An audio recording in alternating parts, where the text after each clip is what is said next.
Okay, we will now move on to the new topic, which is factorization. And factorization is the reverse of multiplication. So what we want to do when we say to factor a problem like 12x squared plus 20x, we want to take out a common factor. And the fundamental rule is to take out the highest common factor between the terms. So if we have 12x, let's look for all the factors of 12x squared.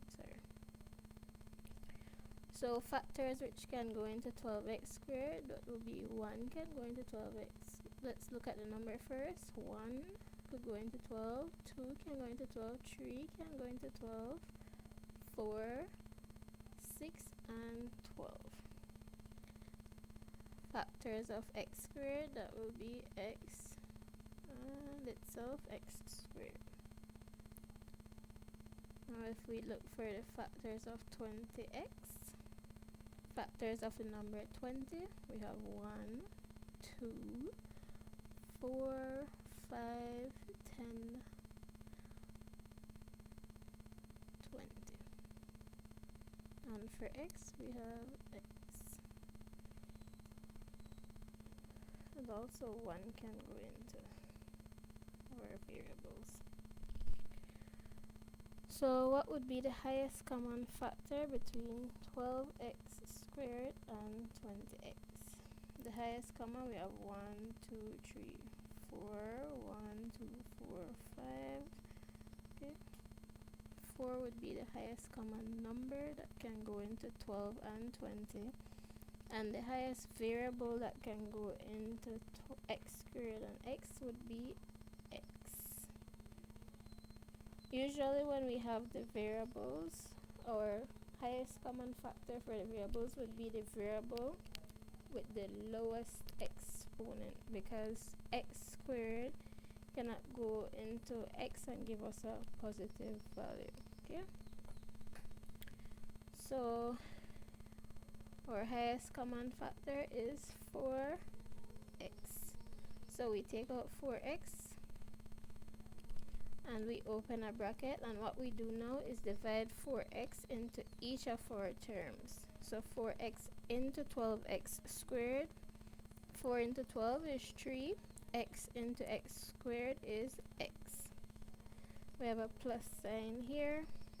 4x into 20x, 4 into 20 is 5, x into x is 1.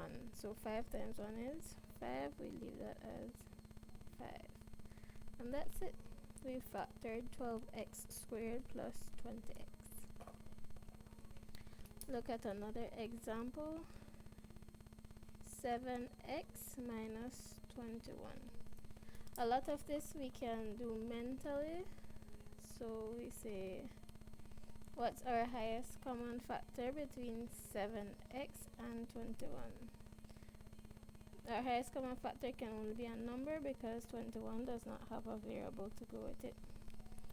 So 7 can go into 7, 7 can go into 21. I think that's our highest common factor. So we take out a 7.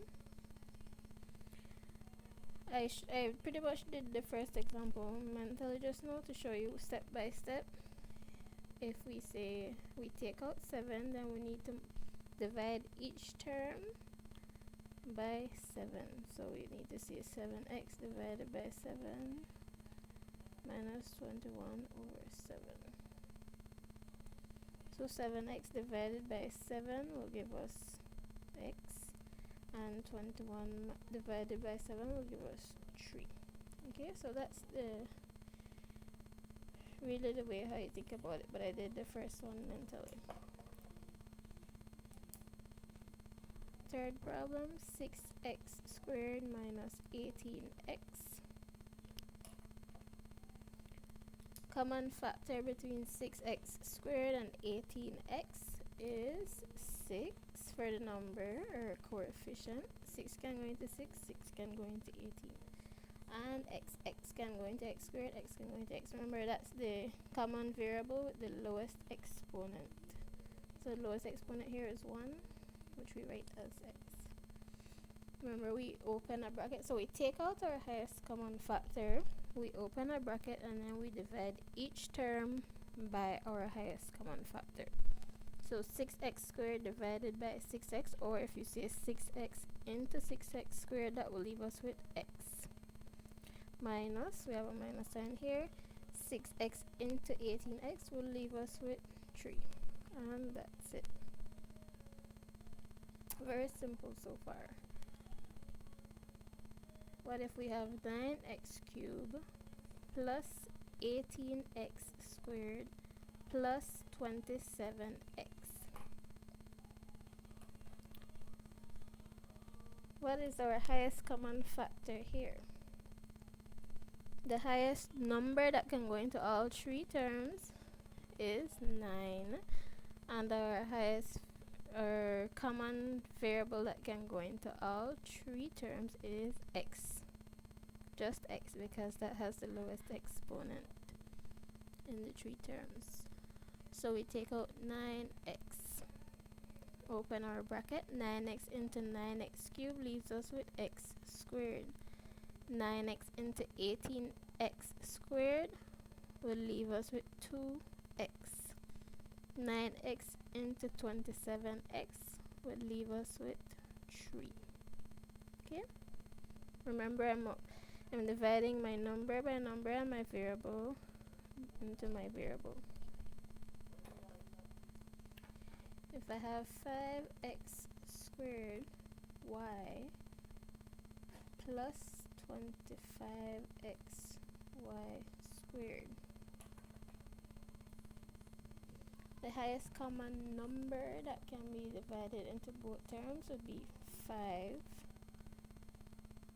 The highest common variables would be x, y. Okay? So we take out 5x, y. 5xy into 5x squared y. 5 into 5 is 1. X into x squared is x. Y into y is 1. We have a plus sign. 5 into 25 is 5. X into x is 1. Y into y squared is y. Okay?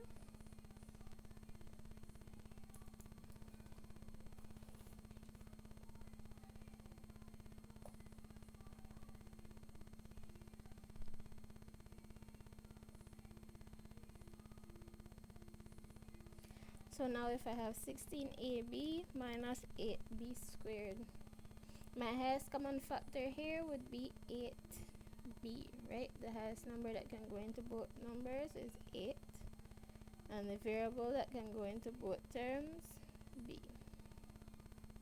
Open my bracket, so 8b into 16ab leaves me with 2a. We have a minus sign. 8b into 8b squared will leave me with b. Okay, one last problem in this set of examples. 60x squared y minus 45x y squared plus 75x y. What's the highest number that can go into all three of these numbers? That would be 15. 15 can go into 60, 15 can go into 45, 15 can go into 75. And how we know in the end that that was for sure the highest common factor? We won't have any other common factor inside of our bracket, so we need to look out for that. So we take 15 for our number, and for our common variable, highest common variable would be x, y, that can go into all three terms. So 15 into 60 will leave us with 4. X into x squared, x. Y into y is 1. So 1 times any number is that number itself. We have a minus sign. 15 into 45 is 3. X into x is 1. Y into y squared is y. Plus sign here. 15 into 75 is 5. X into x is 1. Y into y is 1. So that's it. So again, if we look within our bracket and we don't have any common factor, that means that yes, we did take out the highest common factor. And how to check our work. When we're doing factorization, it's very simple to check our work. Let's check this one here. So if we started off with 8b times 2a minus b, if we distribute and go ahead and multiply, we should end up with our original problem. Once we end up with our original problem, we know that our answer is correct for the factorization. So 8b times 2a is 16ab. 8b times minus b, or negative b, will give us negative 8b squared. And that is the same as the original problem, so yes, our factorization was correct.